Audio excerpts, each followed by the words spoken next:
મગફળીની ખરીદીને લઈને સૌથી મોટા સમાચાર મળી રહ્યા છે। કૃષિ મંત્રી રાઘવજી પટેલ મગફળી ખરીદી બાબતે સમીક્ષા કરશે। આજે સાંજે કૃષિ મંત્રી અધિકારીઓ સાથે સમીક્ષા બેઠક યોજશે અને મગફળીની ધીમી ચાલી રહેલી ખરીદી બાબતે ચર્ચા કરવામાં આવશે। તો કૃષિ મંત્રી રાઘવજી પટેલ મગફળી ખરીદી બાબતે આજે એક સમીક્ષા બેઠક કરશે। આજે સાંજે આ બેઠક યોજાવા જઈ રહી છે। મગફળીની ધીમી ચાલી રહેલી ખરીદી બાબતે ચર્ચા કરવામાં આવશે। ચર્ચા વિમર્શ બાદ આ અંગે કોઈ નિર્ણય લેવામાં આવી શકે છે। મગફળીની ધીમી ચાલી રહેલી ખરીદી બાબતે કૃષિ મંત્રી આજે સમીક્ષા બેઠક યોજવા જઈ રહ્યા છે। આ અંગે વધુ માહિતી સંવાદદાતા હિતલ પારેખ આપી રહ્યા છે।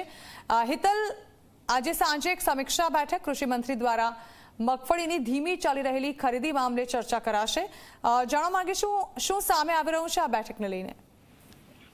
જી ચોક્કસ એવું કહી શકાય। જણા જે પ્રકારે મગફળીની ખરીદીનો સમયગાળો છે ને ક્યાંક ને ક્યાંક સેન્ટરો ઓછા પડતા હોય અને એના કારણે ધીમી ખરીદી થતી હોય એ પ્રકારની વિગતો સામે આવી રહી છે। ને તેના જ કારણે કૃષિ મંત્રી રાઘવજી પટેલ દ્વારા આજે સાંજે સમીક્ષા બેઠક યોજવામાં આવી છે કે કેવી રીતે મગફળીની ખરીદી સમયસર થઈ શકે અને ખેડૂતોને નુકસાન ન જાય એ તમામ મુદ્દાઓને આ બેઠક માટે આવરી લેવામાં આવશે। સાંજે સમીક્ષા બેઠક થઈને મહત્વપૂર્ણ નિર્ણય મગફળીની ટેકાના ભાવે જે ખરીદી ચાલી રહી છે તેમાં લઈ શકાય છે। જી જણા।